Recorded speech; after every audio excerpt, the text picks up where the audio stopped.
ये है मेरा ब्रेन, मेरा दिमाग। मेरा दिमाग कैसे हो सकता है? मेरा दिमाग होता तो मैं कैसे बात कर रहा था?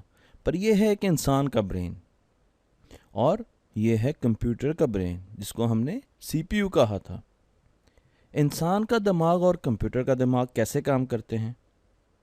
अगर कभी आपने कंप्यूटर में कोई मूवी देखी हो तो आप सबसे पहले मूवी पे जाके क्लिक करते हैं।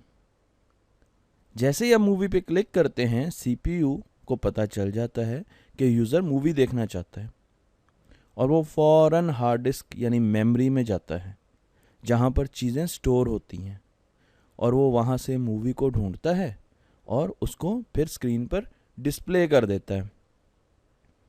तो कंप्यूटर के पास एक मेमोरी यानी हार्ड डिस्क भी होती है, उसके पास एक प्रोसेसर यूनिट भी होता है जो कैलकुलेशंस कर रहा होता है, और उसके पास एक डिस्प्ले एरिया भी होता है जहाँ पे वो इनपुट लेता है या आउटपुट देता है।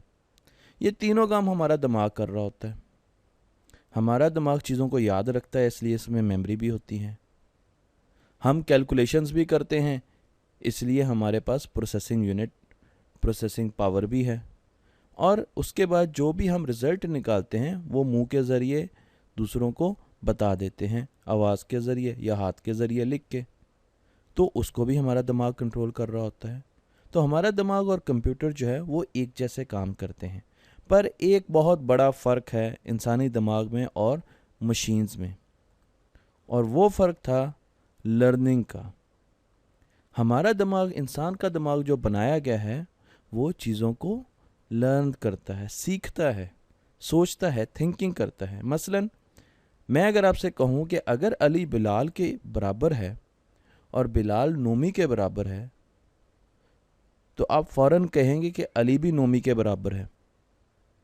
पर मैंने आपको ये नहीं बताया कि अली नोमी के बराबर है। मैंने तो आपको वो चीज़ बताई जो नीले रंग में लिखी हुई है। फिर आपने ये कैसे सोचा कि अली नोमी के बराबर है? तो आप कहेंगे ये तो बड़ी लॉजिकल बात थी। तो इस तरीके से इंसान लर्निंग करता है। हमें वो मालूमात मिली हुई थी, पर एक ऐसा नतीजा हमने अखज़ किया जो उस मालूमात में नहीं था। तो हमने क्या किया? लर्निंग की। तो अगर मशीन को भी लर्निंग करनी है तो उसे भी थोड़ा सा इंसान की तरह सोचना पड़ेगा। उसके प्रोसेसर में लर्निंग पावर डालनी पड़ेगी, हमें सीखने की पावर डालनी पड़ेगी।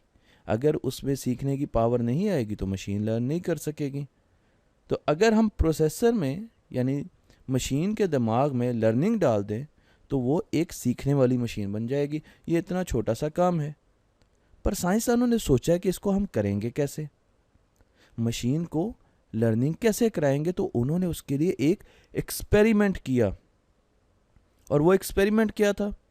उन्होंने एक मशीन को, जिसमें उन्होंने लर्निंग कैपेबिलिटी डाली थी, टेस्ट करने के लिए 15 मुख्तलिफ डॉग्स की तस्वीरें दिखाई। और हर मरतबा जब वो तस्वीर दिखाते थे तो वो उसको कहते थे ये एक डॉग है। तो मशीन वो अपने पास सेव कर लेती थी डॉग की तस्वीर, और वो कहती थी ये एक डॉग है, ये भी डॉग है, ये भी डॉग है, ये भी डॉग है। और उसके साथ साथ क्योंकि उसमें हमने लर्निंग की कैपेबिलिटी डाली थी, वो सीखने की उसमें गुंजाइश थी, तो उसने क्या किया? उसने अपना एक टेबल बनाया। अच्छा, अब क्या हुआ कि साइंसदानों ने उसी मशीन को बॉल्स दिखाई मुख्तलिफ। अब मशीन ने क्या, हर मरतबा हम उसको जब भी बॉल दिखाते थे हम उसको बताते थे कि ये एक बॉल है। तो मशीन ने अपने पास बॉल्स जो हैं वो भी, उनकी भी तस्वीरें सेव करके रखना शुरू कर दी। और उसके साथ साथ क्योंकि उसमें लर्निंग कैपेबिलिटी थी, उसने बॉल्स का भी एक टेबल बनाया। अब क्या हुआ कि मशीन ने अपने रूल्स बनाए। ये मैं मशीन के रूल्स आपको दिखा रहा हूँ। इसमें आप देखें, लेफ़्ट साइड पे डॉग के और राइट साइड पे बॉल है। तो पहला रूल ये था कि डॉग राउंड नहीं होता जबकि बॉल राउंड होती है। तो अगर कोई चीज़ राउंड नज़र आएगी वो बॉल होगी। दूसरा रूल ये है कि डॉग के ईयर्स होते हैं, कान होते हैं, बॉल के कान नहीं होते। तो अगर किसी चीज़ के कान नज़र आएंगे तो वो डॉग होगी, और अगर कान नहीं होंगे तो वो बॉल होगी। और तीसरा रूल ये है कि डॉग का मुंह यानी माउथ होता है और बॉल का माउथ नहीं होता। चौथा रूल आपने लिखना है, आप अपनी मर्ज़ी से यहाँ पे रूल लिखें कि डॉग में क्या चीज़ ऐसी होती है जो बॉल में नहीं होती, या बॉल में कौन सी ऐसी चीज़ है जो डॉग में नहीं होती। अब साइंसदानों ने क्या किया, मशीन को एक बॉल दिखाई, पर उससे बताया नहीं कि ये एक बॉल है, बल्कि उसको कहा गया कि अब वो गैस करे कि ये क्या चीज़ है। तो मशीन ने अपना पहला रूल अप्लाई किया, और वो रूल ये था कि क्या ये राउंड है। उसको जो चीज़ दिखाई जा रही थी वो राउंड थी, तो मशीन ने बॉल वाली जगह पर टिक कर दिया कि ये बॉल हो सकती है। फिर मशीन ने दूसरा रूल अप्लाई किया, और वो ये कि क्या इसके कान हैं, तो इसके कान तो नहीं थे। तो मशीन ने फिर बॉल वाले हिस्से में टिक लगा दिया, यानी ये कंडीशन ठीक हो गई, ये बॉल हो सकती है, डॉग नहीं हो सकता क्योंकि डॉग के तो कान हैं। तीसरा रूल अप्लाई किया कि क्या इसका माउथ है, इसका तो कोई माउथ नहीं था। तो मशीन ने क्या किया, फिर बॉल वाले खाने में टिक कर दिया। अब तीनों टिक बॉल वाले खाने में हुए, और मशीन ने फ़ौरन गैस किया कि ये एक बॉल है, जो कि बिल्कुल सही था। उसके बाद साइंसदानों ने मशीन को एक डॉग की तस्वीर दिखाई, जो कि उसको पहले नहीं दिखाई गई थी, और उससे बताया भी नहीं कि ये डॉग है। और मशीन से ये पूछा गया कि ये क्या है। तो मशीन ने फिर एक मरतबा तीनों टेस्ट दोबारा किए, और इस मरतबा तीनों टेस्ट के जो फैसले आए वो डॉग की हक में आए, क्योंकि इसके कान नहीं थे, और ये राउंड नहीं था, इसके कान थे और इसका मुंह भी था। तो मशीन ने कहा ये डॉग है। तो अब आप देखें कि मशीन ने खुद अंदाज़ा लगाया कि जो उसको तस्वीर दिखाई जा रही है वो किसी डॉग की है या किसी बॉल की है। तो अब आपके लिए एक एक्टिविटी है, आपने ऐसे ही रूल्स बनाने हैं, और आपने डिफ्रेंशिएट करना है एक बैट में, एक चमगादड़ में, और एक साइकिल में। मसलन एक रूल मैंने बना दिया कि बैट जो है उसके व्हील नहीं होते, पहिए नहीं होते, जबकि साइकिल के पहिए होते हैं। अब आपने 3 रूल्स और लिखने हैं इसके, ताकि आपको पता लगे कि मशीन रूल्स कैसे बनाती है, और फिर उन रूल्स की मदद से वो कैसे पहचानती है कि ये चीज़ क्या है।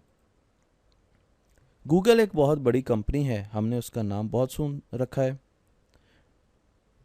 आज से कुछ अर्से पहले इंसान जो है उसके पास दुनिया के नक्शे नहीं होते थे, तो जब भी कहीं जाना होता था तो हम साइन बोर्ड देख के जाया करते थे। फिर हमें पता चला कि दुनिया के नक्शे हमारे मोबाइल पर अवेलेबल हैं। तो हम क्या करते हैं, गाड़ी में ड्राइवर बैठता है, अपना मोबाइल खोलता है, और उसके सामने इस तरीके का गूगल मैप आ जाता है। अगर उसने यहाँ पर जाना है तो उसको मुख्तलिफ रास्ते नज़र आ जाते हैं, और वो वहाँ से जो भी उसको मुफीद रास्ता मिलता है, सूटेबल रास्ता मिलता है, वो उससे चला जाता है। गूगल ने ये किया कि गूगल ने ऐसी गाड़ियाँ बनाई जिसमें अब ड्राइवर्स की ज़रूरत नहीं है, बल्कि वहाँ पर इस तरीके की चिप लगा दी गई, सीपीयूज़ लगा दिए गए, मशीन ब्रेन लगा दिए गए। अब मशीन के पास, ये देखें यहाँ पर, इंसान ड्राइवर की बजाय अब क्या हुआ, ब्रेन आ गया। ठीक है जी, ये अब इंटेलिजेंट मशीन बन गई, एक इंटेलिजेंट कार बन गई।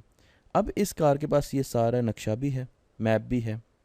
आप इस गाड़ी में बैठें और कहें मुझे सबसे छोटे रास्ते से यहाँ तक ले चलो, तो ये ब्रेन जो है, मशीन ब्रेन जो है, वो खुद ब खुद कैलकुलेट करेगी कि इन सब रास्तों में से सबसे छोटा रास्ता कौन सा है, और उससे आपको इधर ले जाएगी।